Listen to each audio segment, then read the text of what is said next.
massa. Vamos fazer aqui os exercícios que nós temos para fazer nessa unidade.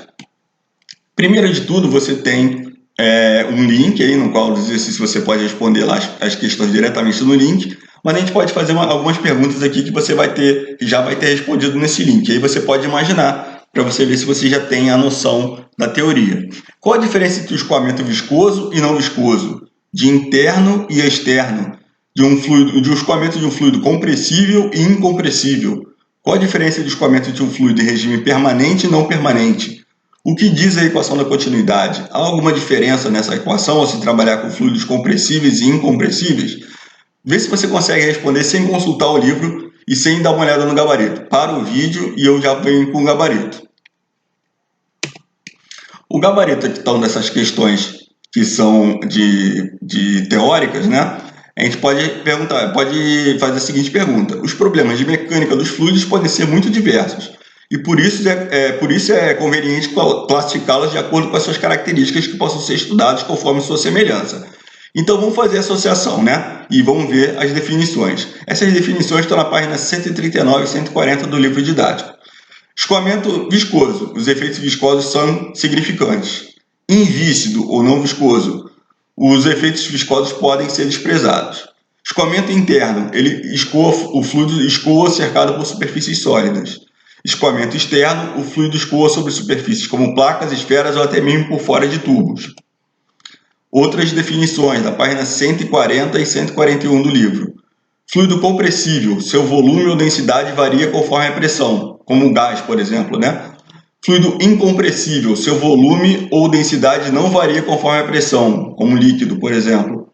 Regime permanente, as condições em todos os pontos do escoamento permanecem constantes ao longo do tempo, embora possam variar entre os pontos. Regime não permanente. As condições de um ou mais pontos de escoamento variam ao longo do tempo. Dado o escoamento de um fluido por um tubo, com formato e dimensões genéricas, a chamada equação da continuidade para um fluido qualquer, em regime permanente, diz que a vazão máxima da seção de entrada é igual à vazão máxima da seção de saída. E é verdade, essa definição está na página 155 do livro didático. Dado o escoamento de um fluido por um tubo, com formatos e dimensões genéricas, a chamada equação da continuidade para um fluido em regime permanente diz que a vazão volumétrica na seção de entrada é igual à vazão volumétrica na seção de saída, desde que o fluido seja compressível. Só essa parte final é falsa, né? Na verdade, para usar a equação da vazão volumétrica na equação de continuidade, o fluido deve ser incompressível. Isso também está lá na página 155 do livro. Vamos fazer aqui um exercício. Com base na determinação do número de Reynolds, é possível classificar o tipo de escoamento de um determinado fluido. Se vocês lembram, o fluido laminar é quando o Reynolds é até 2000, ele está numa fase intermediária entre 2000 e 2400, e acima de 2400 ele é turbulento, né? O conhecimento do tipo de escoamento permite, por exemplo, a seleção da velocidade do escoamento. Nesse cenário, sendo a massa específica e viscosidade da água igual a 997 kg por metro cúbico, e 0,891 vezes 10 a menos 3 kg por metro por segundo, respectivamente, calcule a velocidade mínima para que se tenha um escoamento do tipo turbulento em uma tubulação com diâmetro de 5 cm. Adote o número de Reynolds como um valor inteiro, né? Então, a gente sabe então que para ser um escoamento do tipo turbulento tem que ser acima de 2.400. Temos que fazer as conversões todas para que os números saiam no SI. Vamos tentar fazer esse exercício. Para o vídeo, tenta fazer e depois volta para dar uma olhada no gabarito. Bom, está aqui o gabarito dessa questão. O escoamento, para ser considerado turbulento, precisa ser maior do que 2.400. Assim, o número inteiro mínimo para que o número de Reynolds seja turbulento é 2.401. Né? Tem que ser maior do que 2.400, não é maior igual, maior. Então, a gente vai colocar aí a fórmula do número de Reynolds e vai substituir os valores dentro do SI. Você vê que os valores já estão todos no SI, com exceção ali do diâmetro, que é 5 centímetros, a gente bota para metros, né? 0,05 metros. Então, a velocidade, a gente conseguiu verificar aí que é 0,043 metros por segundo. O próximo exercício. Ar entra em um difusor a velocidade de 100 metros por segundo, como na figura 1. Quer dizer, então, o fluido é o ar. A área da seção de entrada é de 0,1 metro quadrado. Então, a área da seção em 1 é 0,1 metro quadrado. Enquanto a área da seção da saída é de 0,5 metro quadrado. Sabendo que a massa específica do ar na entrada e na saída é de 0,0012 kg por litro e 0,0015 kg por litro, respectivamente, determine as vazões em volume, massa e a velocidade média na saída. Uma boa oportunidade para a gente usar a equação da continuidade, tá? Vamos tentar fazer esse exercício e depois vem aqui para a gente dar uma olhada no gabarito. Gabarito da questão 2.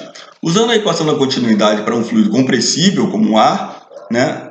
Então, a vazão máxima em 1 tem que ser igual a em 2, ou ρ1 Q1 igual a ρ2 Q2, massa específica vezes vazão volumétrica, ou ρ1 V1 A1 igual a ρ2 V2 A2, sendo V a velocidade. A vazão volumétrica é calculada a partir da velocidade e na área de entrada, né? A vazão volumétrica é velocidade vezes a área. Velocidade 100 metros por segundo vezes a área 0,1 metro quadrado vai dar 10 metros cúbicos por segundo. Na área 1, na área de entrada. O cálculo da vazão máxima com a massa específica já convertida para a unidade correta vai ser 1,2 kg por metro cúbico vezes 10 metros cúbicos por segundo. A vazão máxima em 1 é 12 kg por segundo. Pela equação da continuidade, a gente sabe que a massa que entra em 1 é a mesma que sai em 2, né? Então a massa em 2 vai ser também 12 kg por segundo. Agora o processo inverso para chegar à vazão volumétrica e a velocidade média na seção de saída, né? Então a gente vai fazer o inverso, a gente já vai pegar os dados que a gente já tem e vai fazer a expressão. A gente viu aí então que a vazão máxima vai ser 12 kg por segundo, dividido pelo ρ em 2, que é 1,5 kg por metro cúbico, né, já convertido. Q2 vai ser igual a 8 metros cúbicos por segundo. E V2, a gente já vai pegar também o número de Q2 que a gente acabou de achar e dividir pela seção da área em 2, que é 0,5. V2 vai dar 16 metros por segundo. Portanto, na saída, a vazão volumétrica é de 8 metros cúbicos por segundo, a vazão máxima é de 12 kg por segundo e a velocidade média é de 16 metros por segundo. Temos aí algumas atividades para fazer, algumas atividades acabando, mas vocês têm que ficar ligados sempre nas datas, tá bom? Essas datas já são as datas que a gente já tem até o final desse módulo. Agradeço a participação de todos e até a próxima.